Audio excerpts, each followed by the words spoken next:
अस्सलाम वालेकुम, मैं हूं सिकंदर अली और आज हम पढ़ने जा रहे हैं चैप्टर नंबर 6 जो कि हमने पार्ट 1 के एमसीक्यूज अपलोड कर दिए हैं।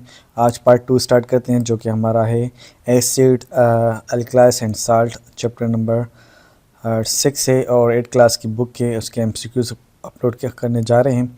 तो अगर कोई चैनल पे नया है तो चैनल को लाइक और सब्सक्राइब कर लें और तैयारी चल रही है। आप जैसे जैसे हम चैप्टर्स कंप्लीट करते जा रहे हैं उसके एमसीक्यूज भी बनाते जा रहे हैं ताकि जो चैप्टर्स जो हमने पढ़ा है उसको सही से रिवीजन भी हो जाएगी। इसके अलावा किस तरह के क्वेश्चन आते हैं और जो थोड़ी बहुत कन्फ्यूजन रहती है समझने में तो एमसीक्यूज में और ज़्यादा वो क्लियर हो जाती है। आई होप आप लोगों को ये चीज़ें पसंद आ रही होंगी। अगर कुछ चीज़ें आप मुझे बताना चाह रहे हैं तो कमेंट में ज़रूर करें, तो मैं आपको वहाँ पे आपको ज़रूर रिप्लाई करूँगा। अगर पूछना हो या कुछ बताना हो तो ज़रूर मुझे बताते रहें। और तो 21 है which acid is found in citrus fruit like lemon and oranges. Oranges में जो खट्टे जो होते हैं उसमें सिट्रिक्स जो एसिड होता है वो मौजूद होता है। तो ये सिट्रिक्स एसिड खट्टी चीज़ों में मौजूद होता है। तो आप ये खट्टी चीज़ें जैसे लेमन आ गया, ऑरेंज हो गया, जो ज़्यादा मोस्टली खट्टी होती हैं तो वहाँ पे क्या होती है, सिट्रिक एसिड यूज़ होता है। Which acid is found in tamarind and grapes और टेमेरेंट ग्रेप्स तो आप पता होगा कि अंगूर को कहते हैं, और टेमेरेंट जो हमारी इमली होती है जो हम घरों में यूज़ करते हैं किचन में, तो वो क्या है उसमें भी हमारा क्या है टार्ट्रिक एसिड मौजूद होता है। तो ये दोनों ये एसिड वाला जो है तो वो ग्रेप्स में भी मौजूद होता है और टैमरिंड में भी वो मौजूद होता है। Which acid is found in yoghurt. Yoghurt जो हमारी दही वाली जो चीज़ें होती है, दही है, लस्सी है, दूध है, इस टाइप की जो दूध से बनी हुई चीज़ें होती हैं वहाँ पे जो हमारा एसिड होता है वो क्या होता है, लैक्टिस एसिड होता है मौजूद। इसके बाद हम आते हैं 24 पे। Which acid is found in amla. Amla citric अम्ला है। इसके अलावा फ्रूट जो खट्टे होते हैं उसमें क्या होता है, एस्कॉर्बिक एसिड यूज़ होता है। मोस्टली जो ज़्यादा खट्टे होते हैं वहाँ पे सिट्रिक एसिड होता है, और जो नॉर्मली जो हल्के फुल्के खट्टे होते हैं अम्ला जैसे हो गया, इसके अलावा दूसरे हल्के फुल्के खट्टे होते हैं तो उसमें एस्कॉर्बिक एसिड यूज़ हुआ होता है। Which acid is present in the ant sting. Ant जो होती है वो चुंटी को कहते हैं, जो हमारे घरों में मोस्टली आपने देखी होगी छोटी ही, उसमें एक एसिड होता है। जब वो हमें काटती है तो वहाँ पे एक एसिड हमें जलन करती है, जलन होती है जब कोई चुंटी वगैरह हमें काटती है, तो वो जो एसिड होता है उसको फॉर्मिक एसिड कहते हैं। वो उसमें चुंटी के अंदर कौन सा एसिड होता है, फॉर्मिक एसिड होता है। नंबर 26 पे आते हैं। विच बेस, यहाँ पे सारे एसिड की बात हो रही थी। अब जो हमारा होता है स्टार्ट, वो बेस का स्टार्ट है, एक एसिड होता है दूसरा बेस होता है, उसके बाद जो बीच में आ जाती है वो क्या हो जाती है, न्यूट्रल होता है, ना वो एसिड रहता है ना वो बेस होता है। तो 26 पे आते हैं। Which base is main ingredient in window cleaner. Window cleaner के लिए हम जो यूज़ करते हैं बेस वो क्या है, अम्मोनियम हाइड्रोक्साइड है। ये चीज़ें हम पहले ही सारी चीज़ें बुक में पढ़ के आए, तो अभी यहाँ पे सिर्फ रिवीजन हो रही है और किस तरह के क्वेश्चन आते हैं वो हम कर रहे हैं कवर। बाकी जो है ये चीज़ें वही है जो हम बुक में पढ़ के आए। मैंने उस चैप्टर के एमसीक्यूज निकाले हैं, कोई बाहर से एमसीक्यूज नहीं है। ये वही चैप्टर है जो हमने क्लास 8 की 6 चैप्टर में से ये हमें पढ़े हैं। अगर आपने मेरी वीडियोस देखी होगी तो आपको आइडिया हो गया होगा। इसके बाद आते हैं 27 पे। Which base is the main ingredient in soap. Soap में कौन से जो होते हैं बेस होते हैं, वो सोडियम हाइड्रोक्साइड होता है जिसका है NaOH। दूसरा होता है पोटेशियम हाइड्रोक्साइड जो कि है KOH। ये दोनों आप याद ज़रूर कर लेना कि जो सोडियम हाइड्रोक्साइड का जो फार्मूला होता है NaOH होता है, और पोटेशियम हाइड्रोक्साइड का फार्मूला KOH होता है। ये चीज़ें याद कर लें से। और ये यहाँ से पता भी चल रहा है कि ये बेस है। बेस कैसे हमें पता चल रहा है कि ये OH जहाँ पे मौजूद होगा वो क्या होगा, बेस होगा। नीचे MCQ इसका मैंने बनाए हुए पढ़ेंगे तो वो ज़्यादा मज़ीद क्लियर हो जाएगा। अब 28 पे आते हैं। Which substances and antacidic that is suspension of base in water. ये एक बेस है जो कि हमारे जो हम एसिडिटी जो हमारे स्टमक में होती है उसको कवर करने के लिए हम बनाते हैं, जिसको हम कहते हैं मैग्नीशियम हाइड्रोक्साइड, जिसका फार्मूला ये बहुत इंपॉर्टेंट है, ये आ सकता है MgOH जो है हमारा बेस है। यहाँ पे भी देखो बेस है तो यहाँ पे OH आ रहा है, तो ये चीज़ें याद रखना। बाकी जो है ये मैग्नीशियम का फार्मूला ज़रूर याद करना। इसको हम मिल्क ऑफ मैग्नीशियम भी कहते हैं, और ये वाटर वाटर में सस्पेंशन होता है, और हमें जो दवाई में जो गेवस्कॉन दवा वगैरह है उसमें भी ये यूज़ हुआ है। ये बिल्कुल वाइट कलर का होता है, जैसे दूध होता है इस तरह का होता है। आप इसको अगर आप नेट पे गूगल पे करोगे तो आपको उसकी पिक्चर भी नज़र आ जाएगी।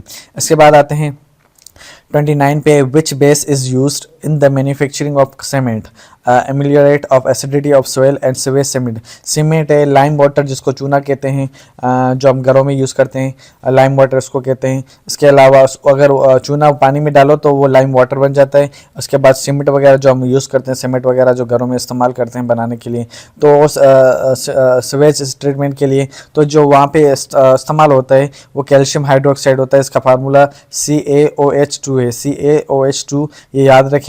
इसके बाद आता है जो हम what is the range of pH. PH कहते हैं एक स्केल होती है जहाँ से हमें पता चलता है कि एसिड और बेस की रेंज का पता चलता है कि कौन सा एसिड है और कौन सा हमारा बेस है। 1 से लेके 6 तक हमारे जो होते हैं वो एसिड होते हैं, फिर 8 से लेके हमारा जो होता है 14 तक होते हैं वो हमारे बेस होते हैं। बीच में जो 7 होता है वो हमारा न्यूट्रल होता है।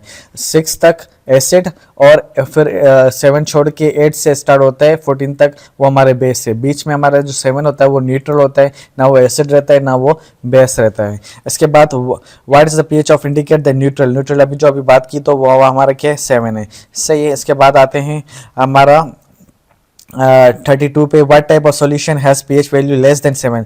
अभी मैंने बोला कि जो भी 7 से नीचे होता है वो हमारा क्या होते हैं, एसिड होते हैं, और 7 से ऊपर होगा वो हमारे क्या, बेस या अल्कलाइन होते हैं। सही, अल्कलाइस कहते हैं, अल्कलाइन होते हैं, या बेस कहते हैं, बेसिक कहते हैं। सही, तो ये हमारे 7 जो होता है हमारा न्यूट्रल होता है। 7 से जो ऊपर जो भी हमारे पीएच होगी वो हमारे बेस होंगे या अल्कलाइन होंगे, और 7 से जो नीचे आएगी वो हमारे क्या हैं, वो एसिडिक होते हैं।